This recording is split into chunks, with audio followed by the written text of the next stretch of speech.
This conference will now be recorded. Good morning. This is UIN04's 2019 facility plan with the State Construction Department. We'll introduce ourselves first. Charlie Kaufman, Policy and Planning Coordinator. My role in this is mostly for the data reports and make sure that everything they need. Amber Leach with planning here at SFP, and my role is to work with the districts in terms of documentation to prepare for today's facility plan meeting. I'm Raj Dalmi. I'm the accounting analyst, kind of helping everyone out with this process, especially things that concern AIM. Go ahead, Lance. Lance Johnson, project manager. I work closely with the districts on their projects. And Troy Decker, I'm in planning, and my job is quality control, make sure that we abide by all state statutes, rules, and regs in the facility planning process, and to make sure we capture adequate and accurate data in order to put together budget requests for, I guess now it'd be the biennial budget, as well as reports for the select committee and commission. Go ahead, district. Jeff Newton, Superintendent, UIN04. Pam Seibert, Business Manager, UIN04. Bob Alvis, Maintenance Supervisor, UIN04. All right, thank you so much for joining us, district. We sure appreciate it, and welcome this morning. So over the last several years, I'd say the last 3 or 4 years, we've really improved facility planning dramatically. And one of those things is we've went to the GIS county sites, and Charlie's done a great job at double checking all our acreages and stuff, and I think we're as accurate as we've ever been. And Charlie also goes into Google Earth and kind of gives us some visuals. There are times, not often, but every once in a while, like the governor's office will ask for a facility plan, or perhaps a legislator could ask for a facility plan just to get a real quick look. And this is really just a summary of your school district, and so we like to put a lot of visuals on it, and we like to make it pretty intuitive so that it's complete, and it's not 100 pages, although there are the larger districts we can get 40 to 50 to 60 to 70 pages in a facility plan, but we do appreciate you guys looking at this on the front end. This is more of just taking care of housekeeping on the front end of this, so I'll kind of go through it fairly quickly. And but district, at any point, the reason Amber does such a lot of work with you as a school district on the front end is so that we honor each other's time as a large group and make sure it's as productive as possible. But speak up if you need to, and I'll certainly give you opportunity in each section to do so as well. So we just recognize that your WDE information is very important, because when we send stuff out to WDE, it has an impact on your block grant. So this is your acreages, and you verify accuracy because it can impact your groundskeeper allowances. So we appreciate you doing that.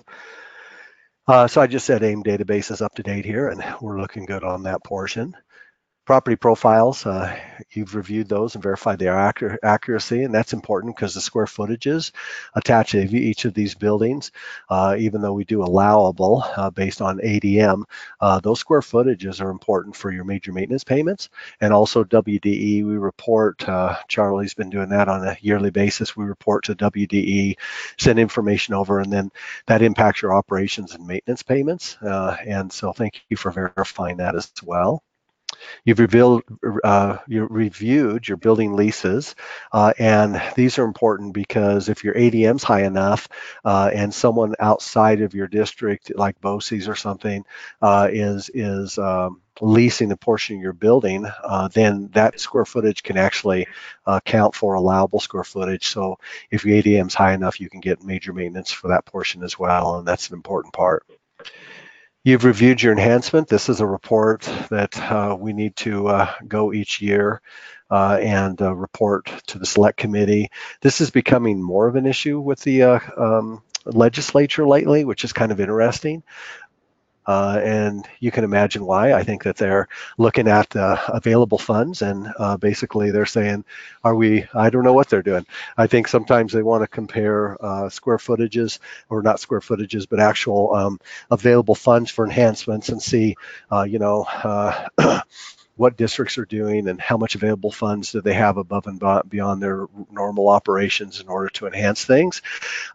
We have gotten a little bit of flavor of that. This obviously is your money. It's a block grant. You have other sources. So sometimes you have previous funds that have held over when the state didn't have responsibility for your buildings. Sometimes you have rec mill money and other things like that. So we respect that, and we just report it as is. District appropriations, you don't have any appropriations, but state statute, specifically session law, tells us that we need to report that. So, and return money as quickly as possible. So you don't have any capital projects to report, so we're good there. All right, Lance, security. Okay. This year in legislation, there's $4.9 million proposed for additional security projects. And if you guys recall, in your security guideline book, there are 20 security elements. And in the past, we've only been funded for 8 of those elements, and that was part of the security assessment. But in this proposed new legislation, that money, you will be able to use it on any of those 20 elements, which includes cameras and et cetera. So that would be a good thing. But also, there's been discussions in fiscal year 21-22 that there won't be any 10% enhancement security. There may not be. So unlike 10% security or major maintenance money for your enhancements, the 10% security is not assured in the future. The fiscal year 17-18 and 19-20, you guys are aware that you could use up to 10% of your major maintenance money to use for security. And the process, and we've gone through this before with you, that you may move money from one project to another, and it has to be in writing that you acknowledge that there won't be any back funding for the security. But obviously, if you get the new money in, new security money that you can spend on any of the 20 elements, then you would be able to use some of that money on any of that you had drained from that security element before. Let's see here, what else we got. Bob and Jeff, what you were working on those secured vestibules in the back of that school, and you were going to be using different sorts of funding on that. Where are you, did you ever get anywhere with that? I know you were kind of on hold there for a little bit. Yeah, so we got that. I got this letter I wrote you last February that allowed us to move all that money together. Right. But we have that $89,000 left in the 10% security. We figure we'll spend over $100,000 on that project this summer. So we'll use all that 10% security money up this summer. And it's going to go out to bid in March, and it'll be completed by August 1st. Okay. Yeah, I knew you had the design on that, and I just hadn't heard where things were. So, well, perhaps, if it goes out in March, you won't have that new security money yet, but you'll get it after July. But anyway, okay. But there's also other funding sources out there that have security grants. Homeland Security and Department of Justice has the private grants available. So keep that in mind, that there are other funding sources out there. And the SFD also has had annual security conferences that we bring people in and talk about security and different methods and means of doing that. And we encourage you guys to attend those as well. So that's about it on security, unless you have any questions for me, Jeff or Bob or Pam. No, thanks, Lance. We appreciate it. Okay, thank you, Lance. For the district, have you guys been able to attend any of those security conferences that have been hosted by us or anybody else, WDE? We have not, Troy. Okay. All righty. And then and you might have mentioned this, Lance, but this is kind of a category within your major maintenance at 89,013.35. And so, Pam, it's just really important for you to make sure you track that well, because right now we're not seeing any further money that's going to be categorized for that in the future. So if you overdraw it, there's no money to draw from with regard to security funds. So just to let you know. Okay, capacity. You guys are under capacity with regard to 100%. You're 64% at the elementary, middle school, and 44% at the high school. So that's your capacity. I did bring up your enrollment projections. You guys are very pretty well a real stable community. I think you're probably agricultural based, I would assume. But do you guys have much with regard to coal mine or anything like that other than the agricultural portion? We have a lot of soda ash miners in our community, and that industry's been doing well. So I got it. Yeah. Good. So, as you well know, that survival rates, you just take kindergarten 2008, and basically you just follow these students down to first grade, second grade, third grade, and just follow them as they kind of go on until they get to senior year. And so on survival rates from one grade to the next, you just take the kindergarten to the next year, first grade, kindergarten, next year, first grade, and you just kind of average the 10 years of survival rates, we call it, and the students moving from one grade to the next. And you guys from your kindergarten to first grade have 101%. So you actually have additional students enrolling in first grade that weren't there on average in kindergarten. You lose some in second grade, just very few in third grade, and then you kind of pick them back up around junior high level. You kind of lose just barely, and then you guys, your freshman to sophomore year, are looking really strong. That's kind of interesting, Jeff. Why do you think that is, especially that sophomore year, 104?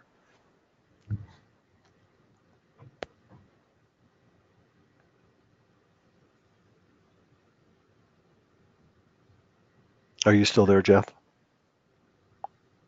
Sorry, Troy. Yeah, during high That's school, we picked up a lot of transfer students from Lyman, and I'm wondering if that might be part of that calculation. Okay. Well, They're that's a only good thing. We do have kids moving back and forth, but we tend to get more of theirs than they do of ours. So That's interesting. Yeah, if you follow that from your freshman year, sophomore, you're like 70, 73. I mean, you're picking up 2 or 3 a year on average, which is really very interesting. Okay.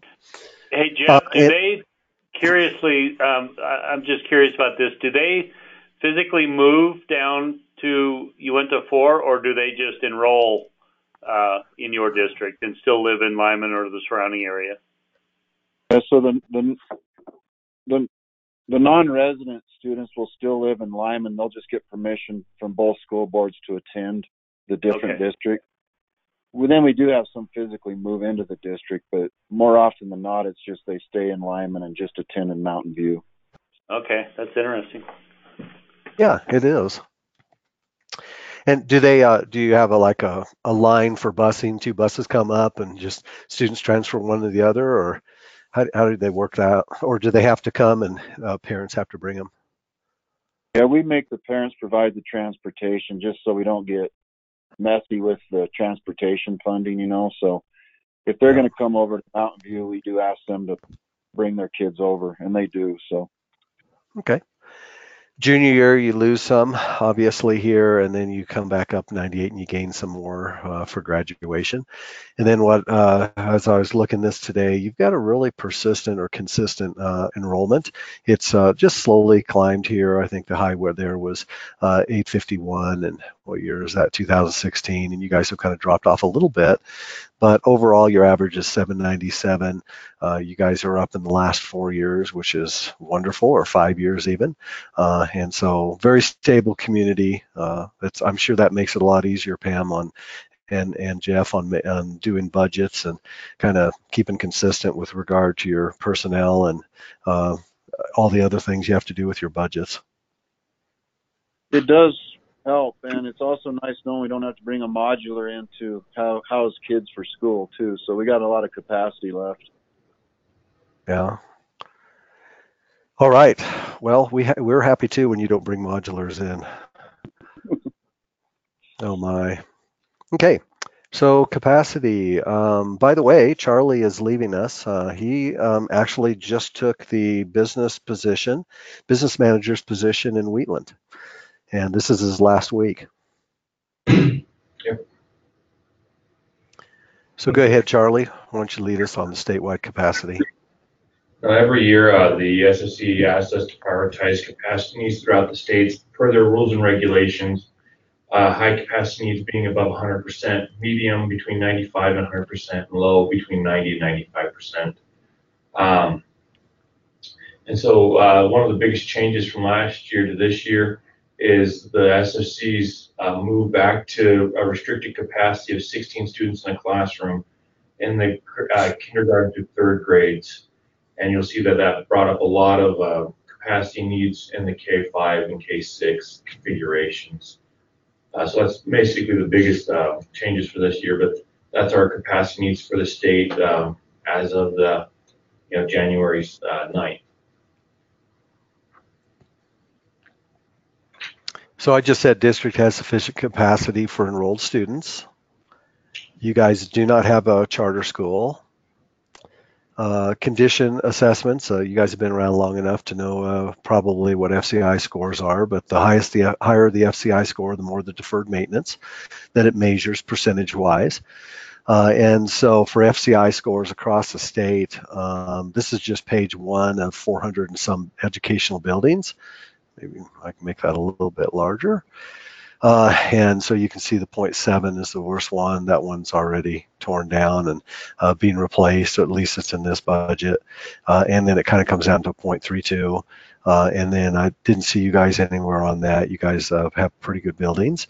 And then for support facilities, here's the top, whatever, 20 or so in the state as well for support facilities. So this is kind of an interesting one. State law requires that we prioritize budget requests for educational buildings ahead of support buildings.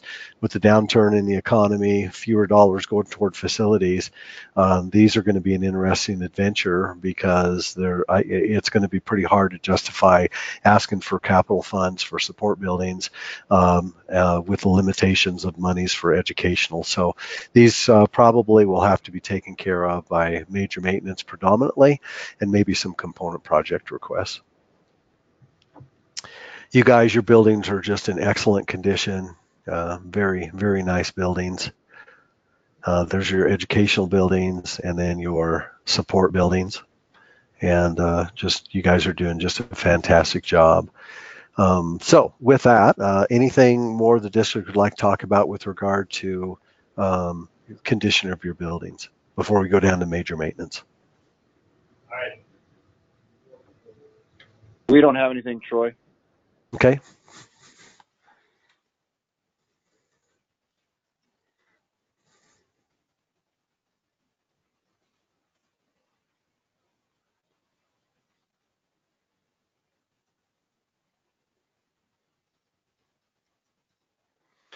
I'll just say something like that. I hate leaving blanks. And if you guys see something you'd rather have in SFD notes, just let me know. So major maintenance, we always ask business managers particularly, or Bob, to update the statuses and the work codes and name, and it's just a housekeeping thing, so we can do that, and we appreciate you guys doing that each year. Our PM, Lance, has reviewed if you have submitted project requests for major maintenance work orders. He's reviewed those and approved those if they qualify. And then for the 680, which business managers labor hard on each year and submit back to us so we can submit to the legislature. You guys are looking pretty good with regard to 10% security. I think we've talked about that. That does not have to qualify, obviously. That's why you're using it on a vestibule. It doesn't have to qualify for the major maintenance definition. So that's great. And then obviously, as you're working on a vestibule and anything to do with replacement or repair of any existing components on the existing building, if you can use regular major maintenance, districts or try to maximize that within those projects to make sure that the security funds can be put onto those things such as additional square footage and things that are not existing. So that's important. Your 10% enhancement monies, that's interesting because last year we kind of did an analysis of 8% and 10%. These definitionally are the same exact thing. They're for enhancements. 8% was like in 2003 or something when they first formed the commission. And it was an 8% calculation within state statute, and then they went up to a 10%. And obviously, these can be used on things such as field lights on tracks and teacherages, and things that necessarily wouldn't fall within the adequacy standards for buildings, but it still has to qualify for the definition of major maintenance. So, Pam, we are asking you to, if you guys do enhancements in the future, if you could spend that 10 or 8% first, so we can kind of clean that out from 15 years ago or whatever it was, and then kind of just have the 10% balance. We'd sure appreciate that. Okay, I think we've got that 8% reduced down. So. Yep, we did the work orders for that last week, Troy. Oh, wonderful. Great. What are you working on with it? That's going to be a project at the high school stadium and also a sprinkler system project. Okay. Irrigation system project, not a fire sprinkler project. Okay. All right. Well, good. Thank you for doing that. Categories, and this is just for illustrative purposes, so we don't really have to talk necessarily about anything, your priorities, but it just shows your highest priorities last year, which was security from a monetary point of view down to the smaller ones, which apparently you haven't spent any on those two. And then building by building breakdown of what your priorities were per building for major maintenance. These are really important, and that's kind of small, but the 1 and 2 scores have been really talked about. The low condition scores have really been talked about. We call them the FCA scores instead of the FCI building score. But legislators are really homing in on this, and they're asking, hey, listen, if we increase major maintenance, are these people addressing the lowest scores and their highest needs? So you guys have such excellent buildings. We cheat. We actually dump all the 3s on you. Just because you have maybe 1 or 2 2s, and so we'd have 2. So we're just you're good. It's like a good athlete. You challenge them to achieve even more. But so you guys are being proactive on that, and we acknowledge that, and we just let these speak for themselves. So if we ever have someone come back and say, hey, I want to see, are they addressing their 1s and 2s? We can just hand them this spreadsheet, and we let you speak for yourself, and just leave it at that. So that's just instead of representing you on your behalf, we let you represent yourself. You can see there's a bunch of other 3s, and we picked on you a lot. There's some 1s. One of the frustrations, I think, for some school districts, and we fully understand and certainly can defend that before legislators, that is every once in a while you might get 1s or 2s like in a bus barn or something, and it's stair finishes. So some school districts get out a can of paint, do it, and roll on. Some go, it's not even worth our time. It's not hurting anything. It's not a safety issue, and they don't do that. And we're pretty. Obviously we're not an enforcement on this. We're just record keeping, and it flows through us. But we recognize too that different districts have different challenges. Perhaps with non-educational buildings that may not necessarily be their highest priority, and all they have to do is list it. Here's ratings, and I just put that in this year, just make sure that, especially for new personnel in school districts, and that we have something that helps them understand what the ratings are and what kind of percentage of deficiency that represents in those scores. This year, state, we're coming up to another condition assessment statewide, and there's a couple really important things on this one. And I don't know, Bob, if you were able to 4 years ago or so, but we do have training. But before I go down there, we're going to develop the scope this September, kind of put it out on the street. Hopefully by early this next year, we'll have a consultant chosen to do the assessments across state. Again, you're talking 500 plus buildings with educational and with ancillary buildings combined. And then we always have them calibrate their assessors and stuff like that. But in April of next year, we are and do offer in Casper about it's just a 4-hour training for districts and our own staff. And it's just to remind everybody this is a tool, this is what it does, this is how it's scored. And then the importance of facility directors and whoever else to attend right next to these assessors when they come out on site and walk through every single room with them and make sure that you point out all the things that are wrong with the condition and make sure that we are just as accurate as possible on those assessments. So I think it's a good investment for you guys. So Bob, were you able to 4 years ago attend that in Casper? No, I didn't make it to that one. Okay. Well, we're going to be watching for you. I hope you can this year, and we'd sure appreciate it. And I think it'll be valuable to you and your district if you do. Great, thanks. You betcha. The other thing, so by next year, by the end of the year, we'll have these uploaded, is our goal. And then there's one other thing I was going to say here. What was it? Because there's so many buildings, 500 plus, obviously the state of Wyoming, if we cram that all in the summer, which is, by the way, the busiest time for facilities directors in the summer, but we have to go a little bit into the spring, right before school's out, and then a little into the fall because of the 500 plus buildings. So we try to be respectful of the educational environment. At the same time, we're trying to be realistic and take advantage of the summer months, but yet at the same time acknowledge that it's just too many buildings to do in a very short amount of time, and we're going to have to push into a little bit of education on the end of the year as well as the beginning. Any questions on that? No, Troy, we're good there. Okay. You guys have been through this long enough. You're pretty quiet, which is okay.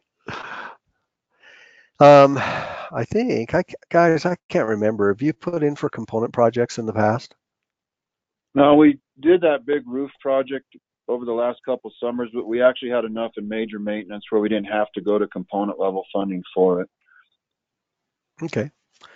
Well, certainly you know what it's there for. It's kind of a to bridge the gap between major maintenance and capital funding, and if you have certain larger projects that you just don't have enough major maintenance, you're more than welcome to submit. This is submitted to a panel of 12 district representatives across state, school district representatives. We try to get 4 superintendents, 4 business managers, as you well know, and 4 facility directors, and it's a good process. And here's this year's priorities. It's kind of interesting. I think Brandon was telling us last week as we were going through these facility plans that our average is around, give or take, 4 million or 3.5 per year or whatever. And I mean, if they were to ask the commission make a recommendation, they might make it through 3 of these, and then you can see there's a total of 31. And so we don't usually get a lot, and the legislature is kind of pushing back on component funding, but we appreciate them increasing the major maintenance, and we're going to be talking about that, and you're probably aware that there is a bill there that will do that if it makes it through. So you guys will continue, hopefully, to get increased major maintenance payments, and it'll continue to be available for you. But anyway, this is this year's list. Hey, Troy, I have a question for you, if you don't mind. I think this is a good time for it. And for Lance as well. This just came up a couple nights ago at a board retreat I had, and my school board is very interested in expanding our parking lot at the high school. And what we found out, we moved into that K-8 building 5 years ago, and it doesn't have an auditorium. Our previous middle school did have an auditorium, so we've had to funnel all of our productions to the high school auditorium. And especially with the little kids and their Christmas programs, it really has become a parking problem. And so we're looking to expand that parking lot, and I'm just curious what funding sources I could tap into. We have plenty of money in our major maintenance. I don't know if that's considered an enhancement, component level funding. How do you look at the expansion of parking lots when needed? Well, you're right, Jeff. That wouldn't fit the definition of major maintenance because you're not repairing or replacing that component. So that would be an ideal request for a component project. How about could our percent money be used at all? The 10% and the 8%, the enhancement money, and you don't have 8 anymore, but that you have to follow the same definition of major maintenance for that, except for it could be used on your enhancements. It's there to repair or replace. You still can't build new with that. And I guess unless that was defined as a security issue, your security money really wouldn't apply for that as well. But I guess that would be an interpretation. So other than using our own general fund money, the only angle we might be able to take would be component level funding through the SFC. That's what I'm thinking right now, Jeff. Yeah. And then Lance, I'm going to step in here just a second, and actually component money would not work, and the reason is because it has to be the same definition for major maintenance, because it's a supplement major maintenance. Yep, so, I'm sorry. Good point. Yep. No problem. And you said that was at the middle school, or where was it again, Jeff? It's at the high school. At the high school, so, yeah. Yeah, we would go to south of the existing parking lot and a little bit east in that green space there, where you're right in that area. Yeah. Yeah. So sorry about that. That would not cover major maintenance or the component project. So it would have to come out of general fund or something like that.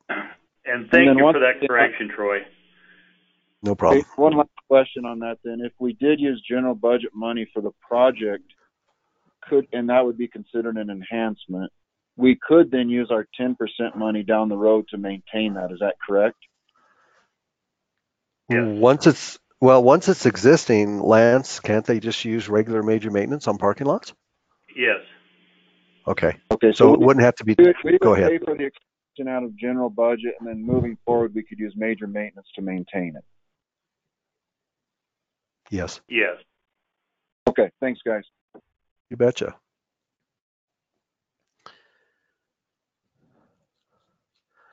Okay, let me get back to where we were. So I just said the district's continue to maintain its buildings with available major maintenance funds. A little bit of a generic response there. Okay, this is the microscopic legislative session, and we'll keep working, Charlie, I guess, until he leaves here. So we'll have him go over the latest bills here, and Charlie, if you wouldn't mind. Sure, absolutely. So let's go real quick. I know that you guys are able to track some of this through WASBO and the school administrator site here, but this is just a review of bills that directly affect us and you in turn on for facilities. One of the things that Brandon was noted a while back is that we didn't have a way to track bills like we had in the past, or like school districts have and everything like that. And so we wanted to be able to get into that and be able to do that for school districts on a facilities basis. So let's go real quick. House Bill 008, the major maintenance multiplier. It did pass the House and it's been referred to the Senate's Appropriations Committee.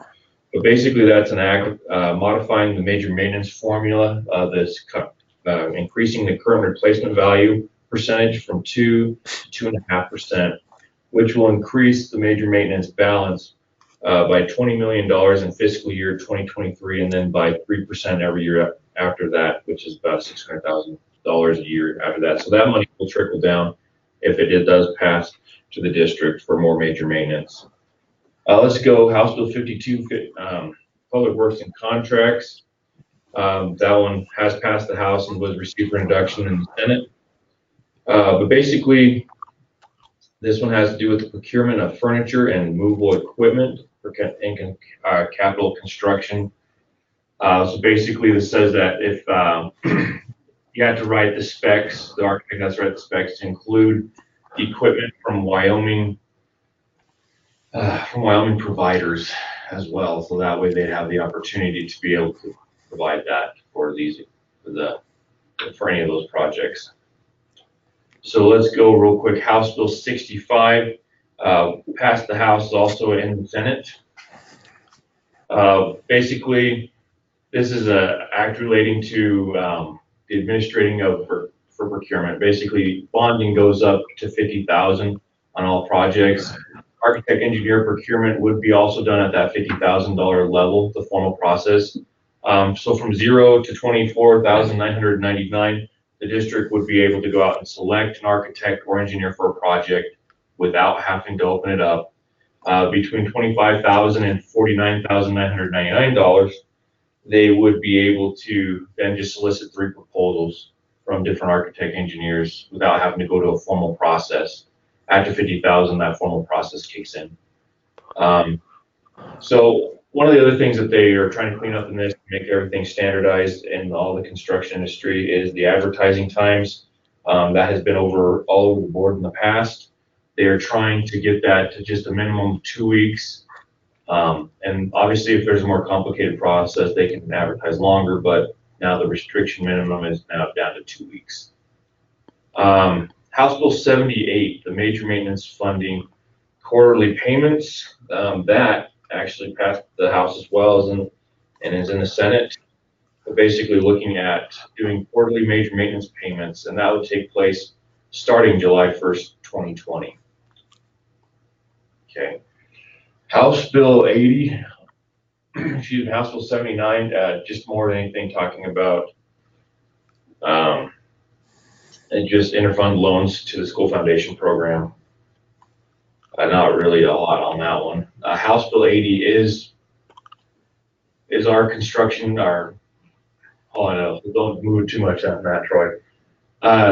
Is the capital construction for the supplemental budget for our department. We'll talk about that here in a little bit, what that all entails. House Bill 94, construction identity provisions. Basically, that act has to do with identity clauses within contracts for construction all over the state. House Bill 108 basically is final payment provisions restructure. That one basically is modifying settlements, basically the process, and trying to leave the state out really, and that if there is an issue on that it'll go to the surety bond of the prime contractor and updating all their bond requirements. So House Bill 152, the Underground Facilities Notification Act. Excuse me 1 second here. All right, basically an act relating to underground public utilities and the notifications being able to be posted on websites instead of just in print. They could do it on a website and be able to do that, which would allow for more for quicker notification and also for more widespread. Senate File 49, County Zoning Authority for Private Schools. Basically, it's looking to treat private schools the same as public schools in terms of their zoning requirements. Senate File 53, Government Contracts for Organizations, basically is prohibiting government entities from it and for having labor organization stuff in their contracts. Senate File 57, the Public Records Act. They're still trying to figure that one out mostly. Let me go back and see where we're at on that one. So that one has passed Senate in the House. Is basically trying to figure out the requiring of a release of public record request within a specified time. When they first started out, they wanted it within 10 days with, and if the agency or entity didn't comply, it'd be up to a felony charge. They backed off the felony charge. It's now looking like a fine if they don't comply within a 30-day time period. Hey, Jeff, just out of curiosity, we're talking to a district maybe a couple weeks ago, and they were saying sometimes of the year they get more public records requests than others. I don't know if that has to do with just transcripts or whatever, but just from your point of view, do you guys have any particular time that there's more public requests of information from your school district than others, and if so, why? You know, we don't get a lot of that, Troy, but when we do, it's some national agency who's just really targeting school districts in general for these records requests.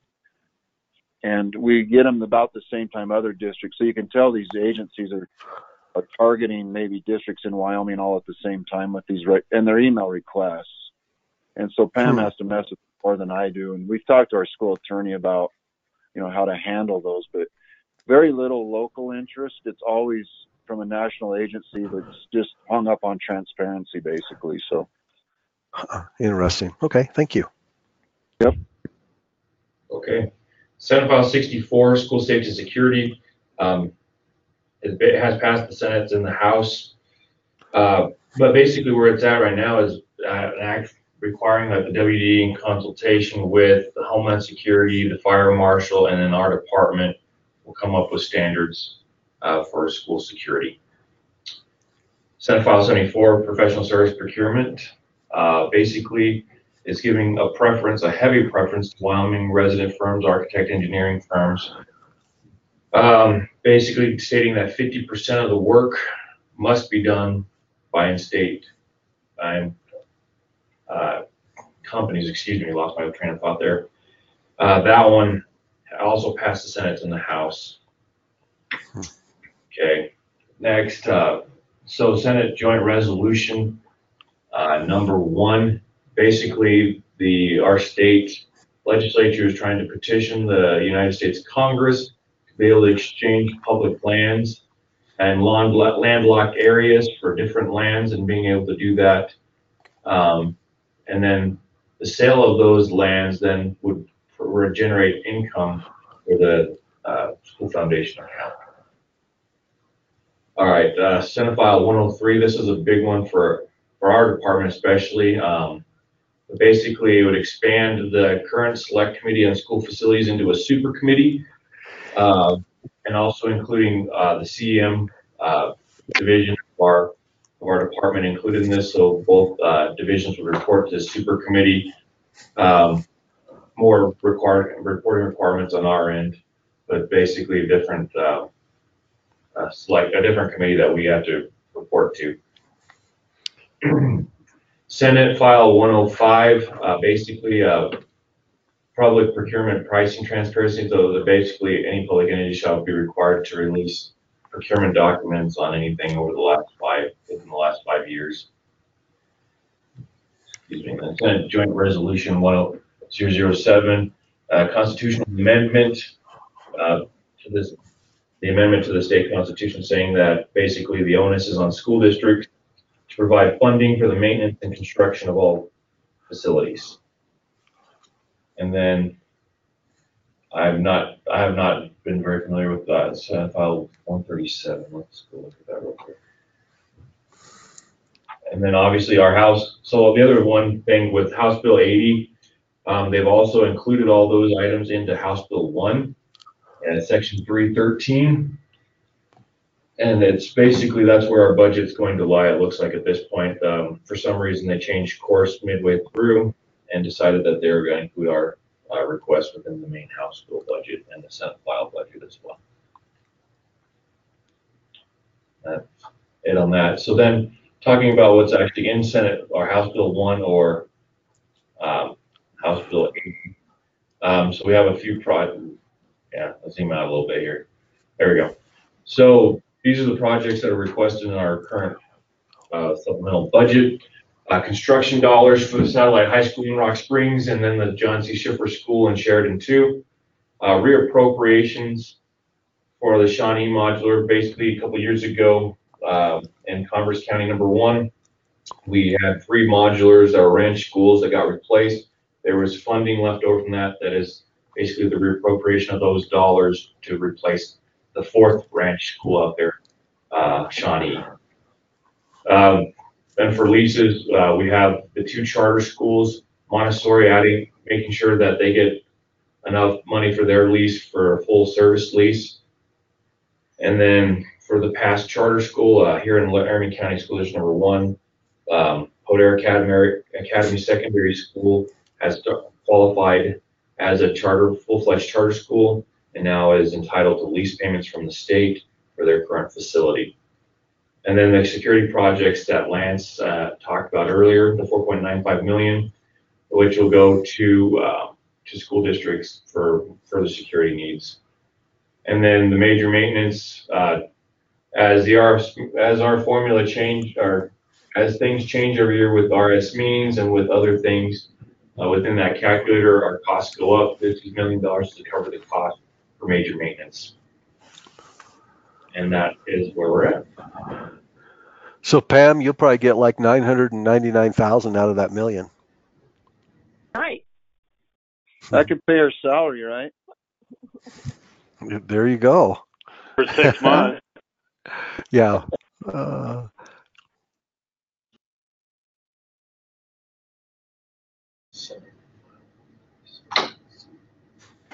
Hey, so biennial budget. This is kind of an interesting adventure. In the past we had condition.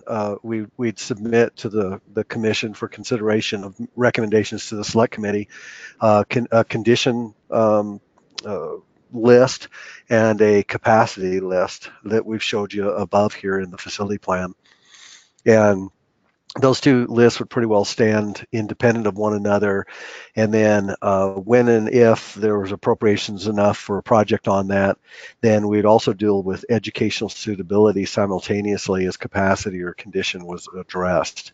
The new rules and regs for the commission are, I guess, more directly in line with state statute. And what's going to happen then is every building is going to have three scores to it. There's going to be a 50% weighting on the condition of a building, 35% on capacity, and then, a 15% on educational suitability. This presents a challenge for us. Our latest educational suitability assessment was done in 2010. And then there are not many, but there are buildings in the state that weren't even assessed because they either weren't existing at that time because they're newer now, or perhaps there's been some major capital infusion of monies to remedy things within a building, and so the educational suitability wouldn't necessarily be as accurate as it needs to be. So, but we're working through that, and sooner or later, I think we're going to have to go out and address the educational suitability in a more holistic manner, perhaps modify what we have and go out and freshen up that educational suitability assessment, or develop something different. Being the hopeful people we are, we would love to see maybe some kind of a calculation based on ADM or something that would address educational suitability and then allow districts within certain parameters to spend money on what they felt was their school boards felt had the greatest educational suitability type of impact.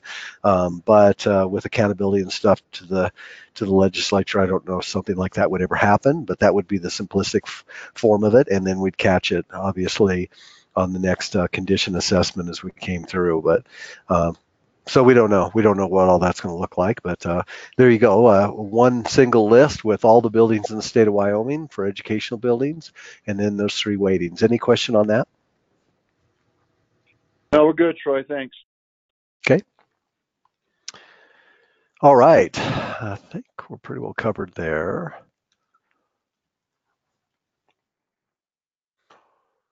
So one question I have, we're looking at your condition, your capacity. We don't anticipate you qualifying for any capital projects, but we'd just like to ask straight up, do you have any capital project requests this year? No.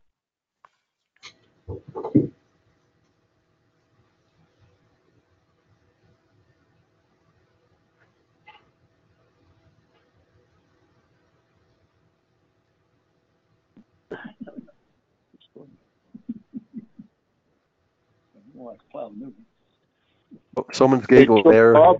If we could get covered parking as a capital project. Oh, yeah, you bet. We'll list that right away. Yeah, we're good with our facilities, that's for sure. Yeah, you got really nice facilities. Okay, last thing then, district, before we end, is there something, unique issues, ideas, concerns that you'd like to bring up before we close the meeting? No, we're good, Troy. Thank you. Okay, staff, anything on your part? Nothing for me, Troy. Thanks. Nothing for me, but go ahead, Amber. Thank you, district, for your work on this, and I appreciate it. Amber, I always appreciate your help. You do a great job. Thanks, Jeff. She does, and we appreciate her. Okay, thank you. Amber, if you'll stop the recording and we'll go on from there. So thank you, district. Take care. Enjoy your day. Appreciate it. Thanks, everybody. Thank you.